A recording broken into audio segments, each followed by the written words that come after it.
Hindi ko malaman kung bakit ka nagkakaganyan. Maari bang ako ay pakinggan? Yes, ayos.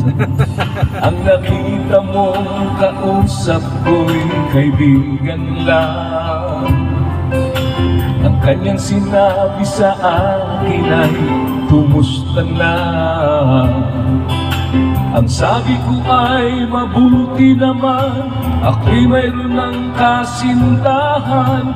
Tanong niya ay sino? Ang sabi ko'y ikaw lamang. Huwag kang magaling, sa akin huwag magtampo. Yes. Hindi naman ako nagbabago. Di ka magpapalit, mahal wag kang magaling. Ikaw lamang ang aking pag-ibig. Ayos ba? Di ba ang Pinoy? O di mo, karaoke sa taxi. Maganda pa ito, malala pag madilim. Parang ano sa bar.